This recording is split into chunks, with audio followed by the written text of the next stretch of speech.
Tesla software version 10 is in the wild, and included in that release are a couple of things that we didn't know about ahead of time. Also, the latest in some Tesla news coming up on this episode of Tesla Tweets.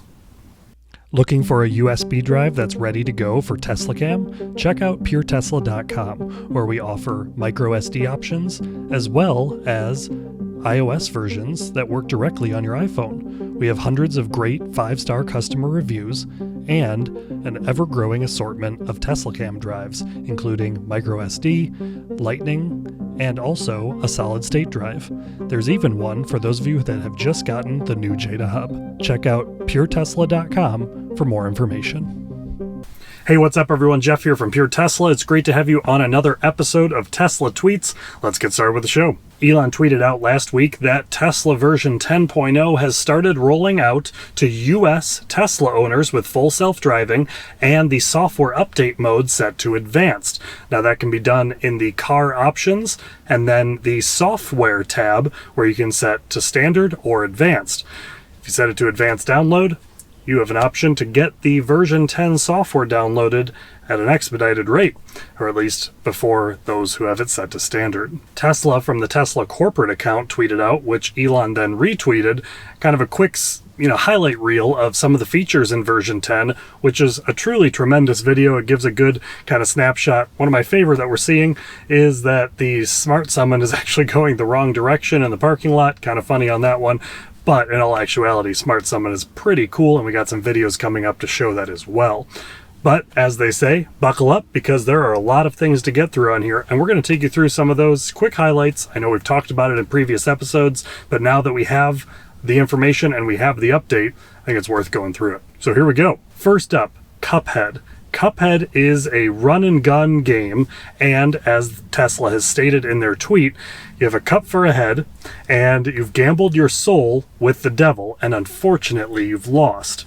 Now that said, you have to collect souls with the help of little finger guns, and it's a lot of fun, but get ready to also rage quit a lot. So this nice little video that Tesla put together gives kind of a highlight spoof reel of Cuphead. Cuphead's a very popular game that a lot of people have been looking forward to being included in your Tesla. You can get to that from the Tesla Arcade through the Tesla menu in the little drop-down box. Additionally, Tesla tweeted out that Tesla Theater turns your car into essentially your living room when it's parked. You can make everyone watch that amazing YouTube video that you have to see, which you definitely don't have to see, like the snark on that one. You can also watch live TV on Hulu. Hulu is a component of this that was not originally mentioned, but has been included in version 10.0. You can also do Netflix and Charge, which is cool. You can watch Netflix on the go. As of right now, the people that have had it released are being able to watch each of these things over LTE. It's not something that's just Wi-Fi only, and we'll get to that a little bit more as well. One of the biggest releases that was kept quiet up until the actual first downloads of version 10 is that Spotify is included in the streaming services natively. This is a huge announcement, something that a lot of Tesla owners have been wanting, and it is here and included in version 10.0. It's very beautifully done, seamless, and you just log in using your Spotify Premium account, which then gives you access to all of your playlists, saved liked songs, and also just the radio station genres and moods that are available through Spotify. Tesla asks, do you have friends? Well, make them into enemies with your questionable taste in music and your awful singing voice via Karaoke. Karaoke is Tesla's version of karaoke that is now live in version 10. They didn't post a video of this, as they went to quote on and say, because you don't want to hear Tesla engineers betting on Old Town Road. Trust ya. Pretty awesome there. This one, again, was one of my favorites that I thought was going to be pretty awesome. The feeling lucky buttons for both where you're going as a destination, feeling lucky in terms of a point of interest, and also feeling hungry. Tesla goes on to say, you don't know what to do, and you don't know where to eat. You trust the opinion of strangers, but you don't want to talk to them. There's the little snark again. Love the Tesla Social. With version 10, your Tesla can direct you to the nearest highly rated places and the best food. You just need to say whether you're feeling lucky or hungry. Tesla paints a before and after picture with this new feature in version 10, stating that before version 10, I love waking my kids up with Tesla's chimes. It's great. It's the best when they're awake and crying. And then they state, after version 10, quieter chimes in Joe mode keeps my spawn in a peaceful slumber. Life is good. Pretty funny way to highlight the features of Joe mode. Joe mode is known to reduce the chimes about by 50% in autopilot, whatever types of alerts are being given to the driver in your Tesla, so that it's not as distracting for the passengers in the car. Tesla goes on to summarize the entire suite of new features in version 10 by saying, basically, version 10 is so good you're going to want to name your children after it, especially if it's your 10th child.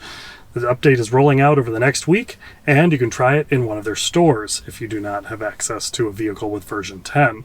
They give a link to an article that shows additional items that are included in version 10 that they didn't highlight in tweets. A couple of those are important, at least in my opinion, where it's talking about TeslaCam, and the USB now stores Sentry mode videos in a separate folder, making them much easier to find, which I find to be a great choice. Now there's 3 folder options. There's recent clips, saved clips, and Sentry clips. All of the events from Sentry mode are saved into Sentry clips. Anytime you tap the little camera icon, those are saved into saved clips from dashcam, and then recent clips are just your recent driving footage. So that's a great new addition there. Additionally, something that users have been requesting for a long time is the addition of the rear backup camera, or the rear camera, to be able to save that into your Sentry mode and dash cam footage as well. It is now included, so you now have 4 streams going to your USB drive. Super exciting there. Additionally, the Tesla app got some new functionality, including high mode defrost, so that you can turn on the defrost from the front windshield from the app, and it puts it on high power. It also cranks the heat up to high as well automatically. Additionally, you've gained window control from your app, which is tremendous. You can vent, open, and close the windows from the app. This has also been a long-standing request by Tesla owners. In another announcement about version 10, Tesla stated that streaming media and browser support are coming to the Standard Range Plus and the Standard Model 3. The update allows you to access Spotify, TuneIn, and Slacker while connected to Wi-Fi. The caveat here is that is the differentiator between the Standard and the Premium, where you have access to those features over LTE in the Premium, but then only under Wi-Fi for the Standard Range Plus and the Standard. So in response to Elon's tweet about all of this rolling out to full self-driving owners in the US, somebody asked any news on when it'll be available to owners without full self-driving. Elon responded, in about a week. It'll include slight improvements, and also based on initial user feedback that might be pushed back a little bit, and additional improvements might be made before the wide release outside of full self-driving owners. I had to include a Smart Summon video. I found this one on Twitter. It had gained a lot of traction, saying that watching it on YouTube just doesn't feel the same way as living it, and shows an example of Smart Summon in action. It truly is an incredible feature. I thought it was going to be merely a gimmick, but I am blown away, at least in its first inception, of how well it handles certain situations. Is it perfect? Absolutely not. There's a lot to be, a lot of ground to be able to grow on here. But at the same point, I am very, very pleased with what version 1 of Smart Summon looks like. And I can really thought it was just going to be something to show friends and family. But I do see myself, if it's raining or snowing or something like that, and I feel like it's safe to use it, I'm definitely going to give it a shot. So well done, Tesla team, on this first inception of Smart Summon. Elon also agrees that Summon is improving rapidly, linking to a Reddit article where people are talking about Smart Summon and also sharing their pictures and stories. I'll link to that in the description below. Certainly check that out when you have a moment. Stemming from the conversation about Smart Summon, Steve Jobs' ghost, Tesla Truth, friend of the show, stated in a tweet to Elon stating an option for remote hazard lights on when using Smart Summon. I hear people asking for this to make it more aware when there's no driver actually behind the wheel, or maybe a special light pattern to separate from a specific hazard. Elon responded saying that it makes sense, and also went on to say that a special light pattern, but not necessarily hazards as they're a little too shrill, seems about right. So we do see the potential for some sort of use of the lights in the Tesla, or the outside lights, to be able to signify that the Tesla is driving autonomously versus being controlled by a driver behind the wheel. Nick Fiero on Twitter asks Elon, when will Teslas have a low speed noise, and will that affect Summon?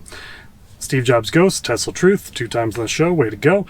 Cars built after September 1st have it built in already, so you can check the front. There should be a little speaker grill that will indicate whether or not you have that feature built in already.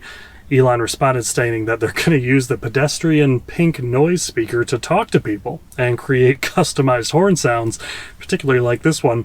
"I beg your pardon. Would you be so kind as to allow me to proceed?" said in the voice of Mr. Darcy. Gotta have some good Elon comedy in there, but I like the potential option of using that speaker during Summon and alerting other people around you. Tesla Tunity, referencing a feature we talked about earlier, states that it looks like the Tesla app version 3.10 has window control in the beta cars. Thank you, Elon. Elon responded stating, "You're welcome. Feature requests are always appreciated."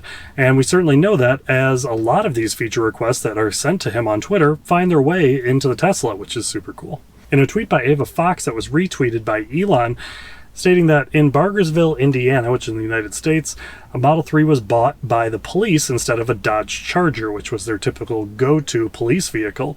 The police calculated the fuel costs. A Dodge requires $7,200 a year for gasoline, while the Model 3 needed about $1,700 to charge. The benefit is obvious.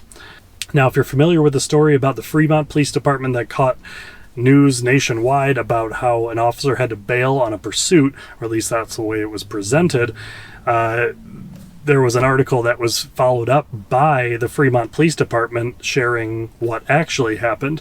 Elon responded to Dana Loesch about that, stating that the media report was false, and the Fremont Police Department released a statement as well, sharing that the car had only been charged to about 50% the night before. The cars on an average go through about 40 to 60% on a given shift. The officer was in the 9th hour of his shift when the pursuit took place at speeds of anywhere between 100 and 110 miles an hour. The officer very responsibly exited out of the high-speed chase, letting 2 other officers that were with him carry on, knowing that, just like any kind of internal combustion engine vehicle, as soon as fuel or charge runs low, it's the safest choice to back out. So it wasn't that it was fully charged the night before. It was all conditions were optimal. Is it unfortunate that it had to happen? Of course, but that would have been the same in an internal combustion engine car as well. Friend of the show, Tesla and the Gong, tweeted out stating that it would be great to tweak the Summon Park for tighter spaces. This is what I have to deal with every day, sharing a picture of what looks to be his Model X, basically touching the back wall of the garage. Elon responded to that stating that, "Not sure if we can go quite that tight, but for sure we can allow much narrower spaces per a user's discretion." Got another tweet from Ava Fox asking Elon, "Are you still personally testing autopilot yourself?" Elon responded, "Always." Pauline asks Elon, "Do you know when it's going to be available in Germany?" And that's referring to version 10 with Smart Summon. Elon responded that they always look for rare corner case issues with a limited release US build, but then they release internationally as they receive approval from regulatory authorities. So soon, but hard to say exactly. So we don't have a definite timeline, but do know that it's something that is on Elon's radar, and they're working on pushing out internationally after the limited release US build goes successfully. And in a very interesting tweet, one that I had certainly never thought about, K11 asks, "Can there be a reading that tells us if we park too close to another vehicle, there'll be a higher probability of receiving a door ding?" Which then was built upon stating that, yeah, I want an artificial intelligence setting that scans the surrounding cars, and by the placement of dings and scratches on those cars, it can tell you the likelihood of that car's driver dinging your car. I advise you against parking next to the 83 Accord. You have a 73% chance of receiving a ding. Super awesome there. Now, I'm not sure exactly which one Elon's responding to. My guess is it's the former rather than the latter, because the latter sounds super specific. But Elon responded stating that we could probably do that. So maybe we'll see that in a future build. Who knows? But in the meantime, guys, thank you so much for communicating with me in the comments, sharing what you see on Twitter. It's been great talking with all of you. Until next time, hope you have a wonderful week, and don't forget, you can always reach out to me, Jeff, at puretesla.com. You can find me on Twitter, at puretesla. And if you're in need of a TeslaCam drive to take advantage of that new rear camera or the nice new way that the clips are organized, head on over to puretesla.com. But until then, have a wonderful week. Take care.